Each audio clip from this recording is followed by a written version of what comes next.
Welcome to the show. It is very cold, very windy out. The wind chill is happening. The cold front is here. Hope you guys are staying warm. I'm staying warm too. I have thermal shirt on. It's very cold, but a bit later, March 11th, in 2 years, you will remember that day. You will remember history as COVID-19 happened. You will remember when you were quarantined. You will remember that day. You had to stay quarantined. You couldn't do anything. You couldn't leave your house. You were on a lockdown. You had to stay in your house. So yeah, remembered. So we'll have that for you later in the broadcast. But up front tonight, children killing children. In the past years, it happened in Arkansas, Kentucky, Colorado, Michigan, and now the latest weeks ago in Kansas. And each time you may have wondered, what should society do with such troubled children? Do you put them in prison or juvenile correction centers? Or do something else? Now look at the case of Ethan Crumley and his parents who were charged with involuntary manslaughter. This guy had a gun. But the very latest came, I mean, think about it. Just weeks ago, the prosecution decided not to put Ethan in jail, not to put him in juvenile because of what happened. That was months ago. And now when you look at this, look what happened. We're putting 15-year-old people in jail when people are charged as an adult. And that can really hurt the taxpayers. So, the question is, how can Ethan get help now that he's having a lot of privileges? I guess the answer could be to where it's all how you look at it from a person's perspective. Now next week, Ethan is going on trial. His parents are coming out again. This time via Zoom with new damning evidence. And I'll bring you the very latest on Tuesday. I'll bring you the very latest on the preview on Monday. We'll give you the trial the day after on Wednesday.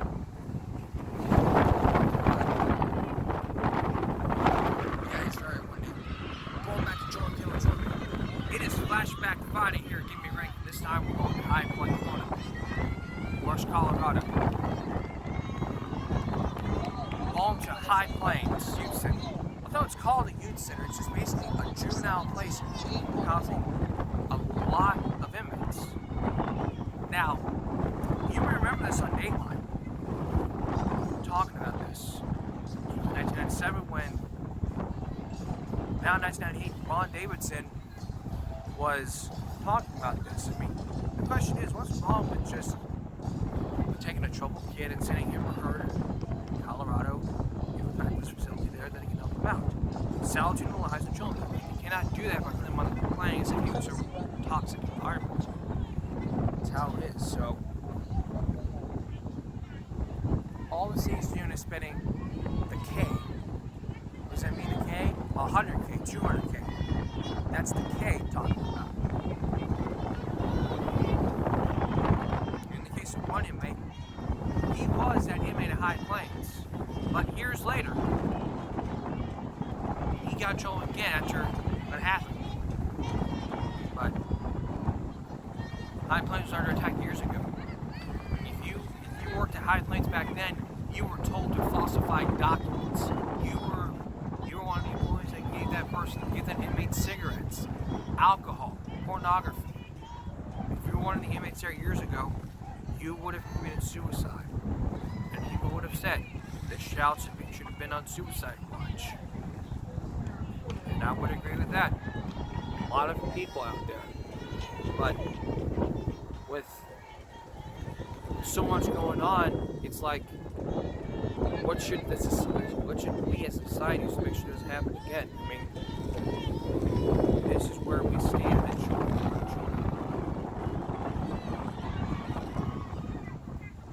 I mean, we have juvenile juvenile facilities in the state of Texas, we also have jail. But if you scare them straight, they will get the message like, oh, if I do this, this is what I'll come to. Andrew may be right. May be right. I hear probably people, I'll probably hear people in the comments saying, yes, I went to High Plains, I was told to falsify documents, I was told to do this. Exactly, that's what you were told to do. And incidentally, if I was that person falsifying those documents, I would admit to that. Not try to keep it quiet or sweep it under the carpet. I would deal with it right away. So that this does not happen again.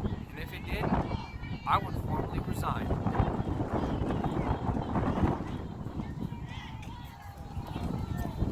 The state of Illinois spent a lot of money for this one inmate. The state get towards money? Not a damn thing.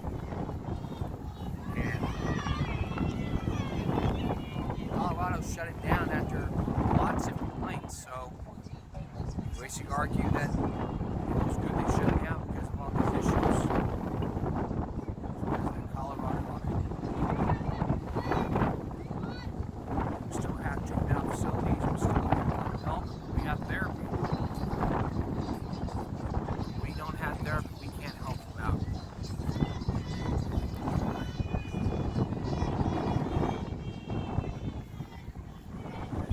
When we come back,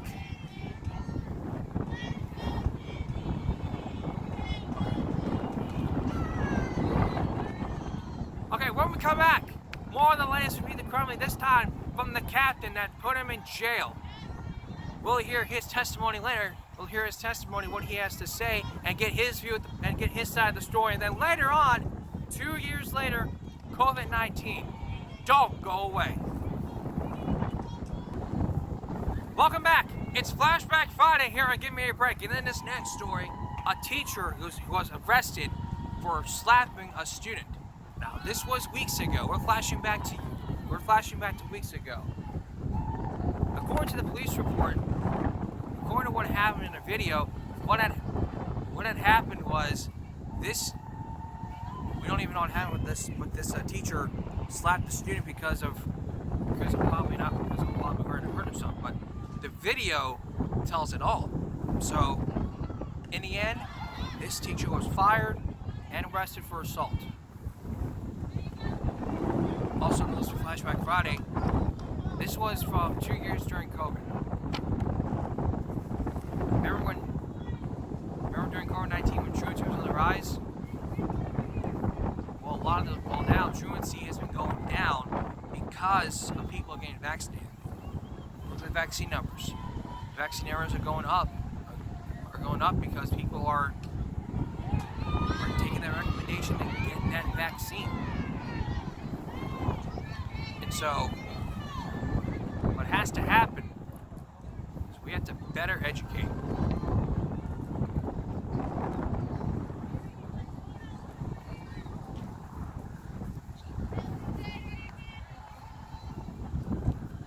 And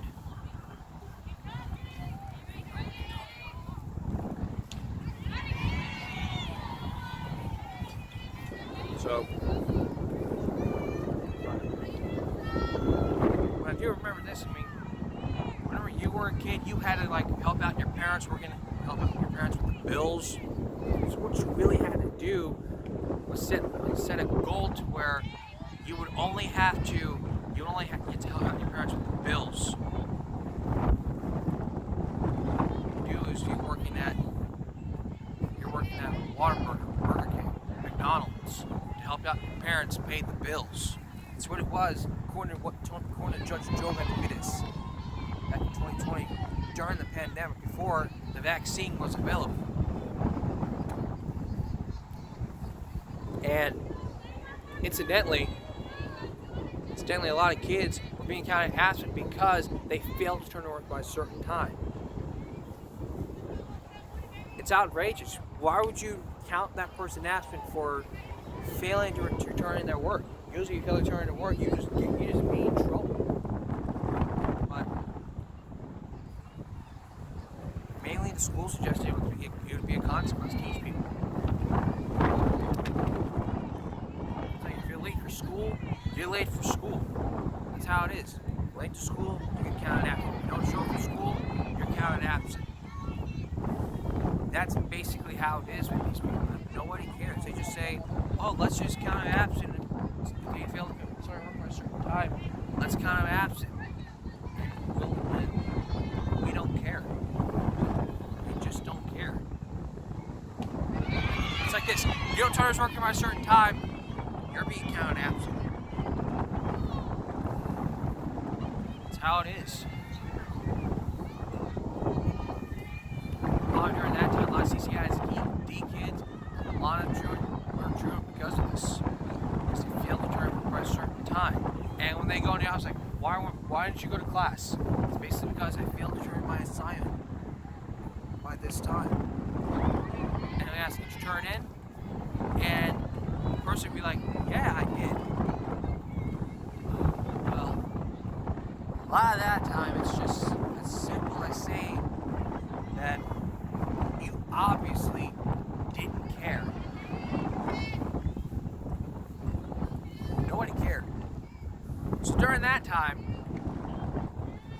a lot of kids were absent, court dates, a lot of arguing here, solutions, tutoring had to be involved. And if you look at it from someone else's perspective, what you had to do was to make sure, as parents, you have to make sure you do what's best for your kids. You want to push them harder, you want to push them up to the next level. And so what you're doing is you're trying to make sure they turn their work, make sure you don't get counted absent. Well, by that time it ends, all you guys are all simply doing is just saying, we don't care. But all that's changed. COVID cases, they just rise up to zero. In the past few days, FBISD did not report their cases because they just simply didn't care. They simply didn't care. I mean, I've looked at that. I looked at that spreadsheet, and they never updated their case.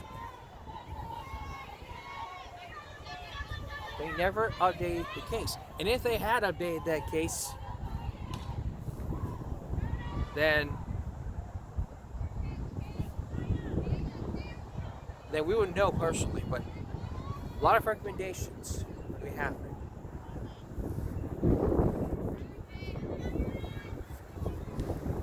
Don't go away. When we return, more of our Flashback Friday, especially teachers shaving kids' heads for violating the school dress code and for failing the inspection without parent permission. Don't go away. I got sun there. Turn off the softball. Time to flip the switch. Turn up the dial. It's Flashback Friday on Give Me a Break. Yeah, we're living on the edge. We're like living on a prayer. And in this next story, it's all about shaving kids' heads. Now, you may remember these three cases we talked about. One was from Flower Bluff, where a student back in 2019 failed the inspection. And he was crying up in tears because what had happened was he didn't want to get his hair cut. But the instructor said, what the instructor said was, I'll just get the paperwork and sign you out of ROTC. And then he just cut off his head. No shade part of it. Then after that, he called up his dad saying what happened. And then showed him the picture. It doesn't state anywhere that they had to do this, had to do that. No phone call, no note, nothing. Days later, a Give Me a Break investigation found one of the ROTC drill instructors, and we're still investigating this. To this day, this investigation is still ongoing, trying to find out which one of the drill instructors cut that person's hair in 2019 during Dr. Freeman's time as superintendent. The second haircut story, this time from Texas, and from this time in San Antonio. This 12-year-old NBA star had an NBA first off, you don't draw on the back of his head. I mean, if you look at it, it's a pretty creative haircut. But the bad news was he had to be served an in-school suspension for violating the school's dress code. And he had to shave his head bald to come back to school. It's cold. But it turned out well for the kid. Matt liked it so much on the news that he gave the kid playout tickets and swag. That's what happened. And like it's like t-shirts and jerseys, not that stuff like you use swag. Not that swag stuff. That's what happened in San Antonio. Finally, number 3. This time from a different state, where a student's stepdad owned a barbershop. And at that time, his dad said, "What happened?" And then it was a school counselor. He took the clippers. That counselor took the clippers and started clipping. But the main question was, where did the clippers come from? Were they sanitary? Well, the school district had another side of the story saying that his stepdad agreed to the cut to keep him out of in-school suspension. So, where I'm confused at is this. You have a stepdad who owns a barbershop, who looked at his son and is like, what happened? And then you got a mother here who's like, where did the clippers come from? And you also got a stepdad who owns a barbershop and knows anything about cutting hair. Well, after that story aired, the school district said to review the incident first. But he's still switching. But probably after that story, they still switch schools.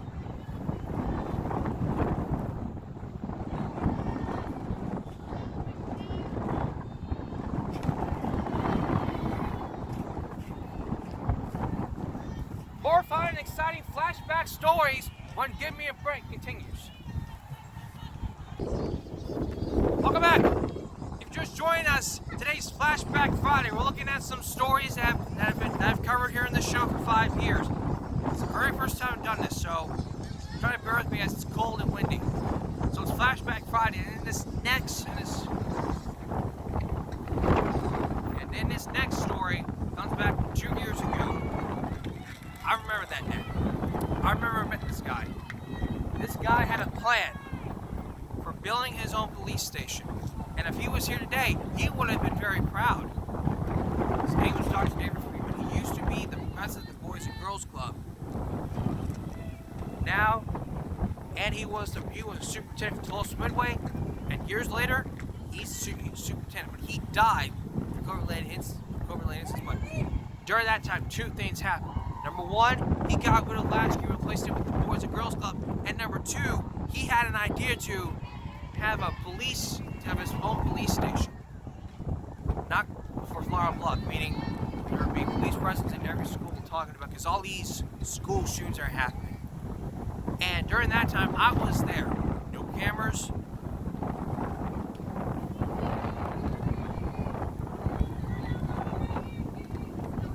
No cameras. None of that. It's just as simple as walking in there, getting some answers, and then the next day, talking about it. Now, during that time, I couldn't know what to believe. Would it raise our taxes? How much would it cost? Nobody knows. But during that time, the police presence was still large. I mean, it was a great idea. And it was still a great idea back then. Like Freeman said, it had nothing to do with the tax issue. Now, during that time, I bought a recorder and recorded the whole thing just to share with the viewers. And I gotta say, this police presence plan works great. I gotta give kudos. It's a great idea. Still to this day, it's a great idea. And at that time, we're side by side with CCISD. If only other schools could do the same thing.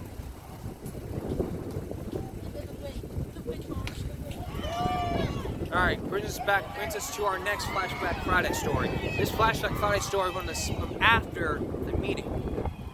I talked with this guy named Eric because of this bullying problem. It started after I heard one of my managers, who was a GM, her son was being bullied. CCISD did nothing about it. They were criticized. They were all up in anger about this. Many people criticized schools. This won't happen again. And in the end, though, I decided to talk to this guy named Eric, which had a call, stop bullying CCISD. I talked to him a good 18 minutes.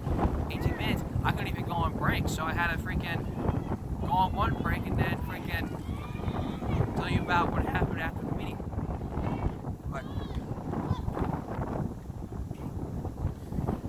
was a great time, so we can come on again so that we can, via Zoom, so we can talk about this issue.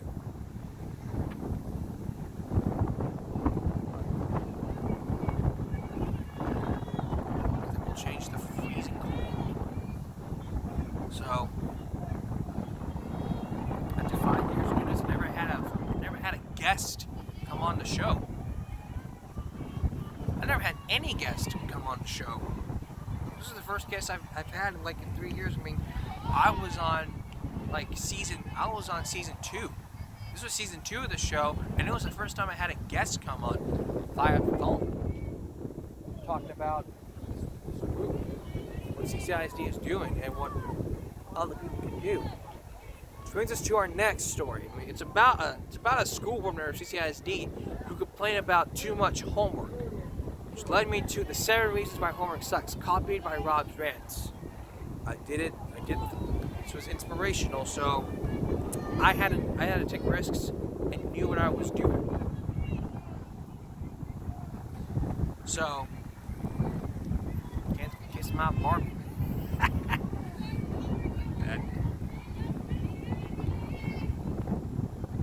So, yeah, that's all the flashback stories we got.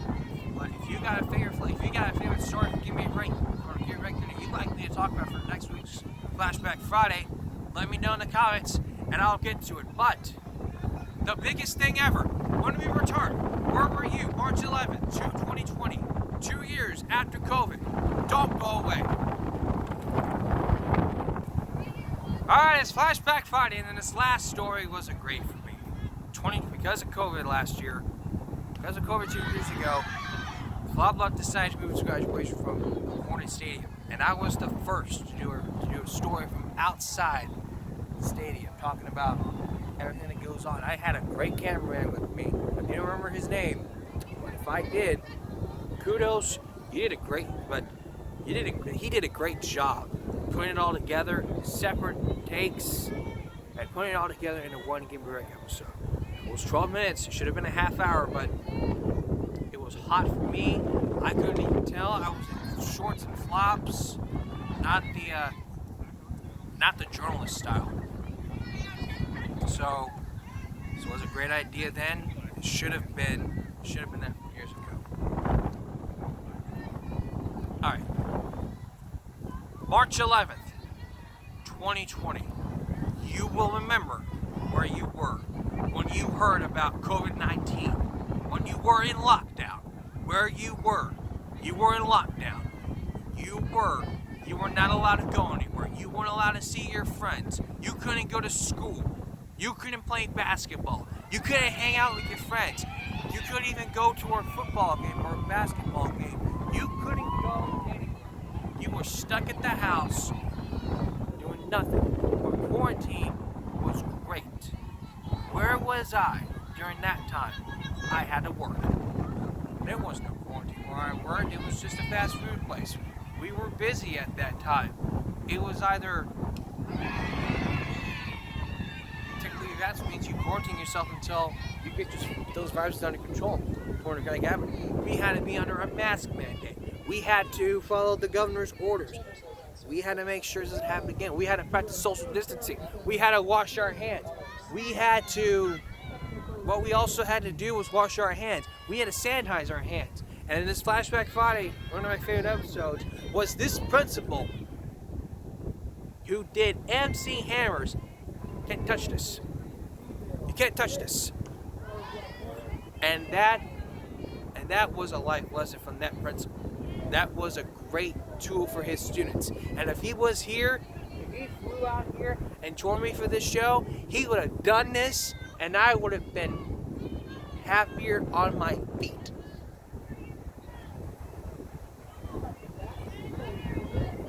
Like happy feet. Happy.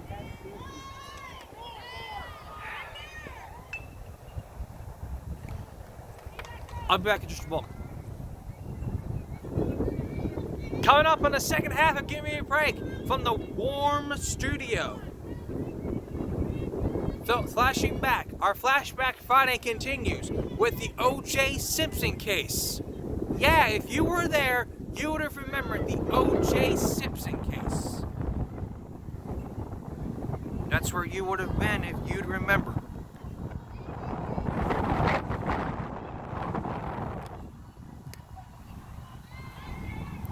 You could have remembered where you were that day if you were standing at the jury. You couldn't talk about what went on. You couldn't even talk about what went on. You wouldn't even speak to reporters about what had happened. You had to remain quiet. And not spoke to anyone. But on the next half of the show, this juror back in 1995 spoke to Katie Couric on Dateline. And he broke his silence. And we're also going to throw back to the Texas Miracle. You may remember this one from almost 20 years ago. Almost 20 years ago, Houston schools was the model for the No Child Left Behind, where dropout rates plunged and test scores soared. But today, that was a lie. Why was it a lie? Was Houston schools covering up? Find out on the second half of the show. Thanks for watching part 1 of our Flashback Friday for the first half. That's all for this edition of Give Me a Break Friday for the first half. Try to stay warm, and I'll see you again soon for the second half of Flashback Friday. Or Flash Break Friday. For all of us here at Give Me a Break and YouTube.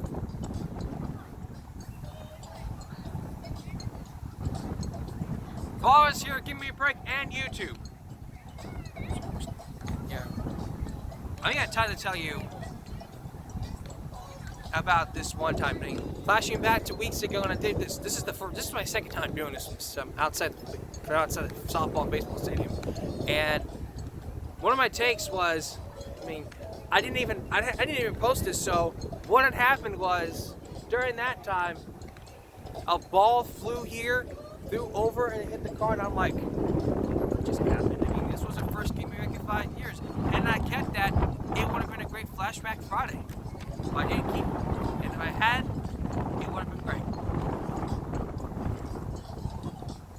That being said, that's all for this first half of Give Me a Break Friday, or should I say, the first half of Flashback Friday. I'll see you again soon for the second half of Flashback Friday. Tonight, back in the studio, warm and cold. Warm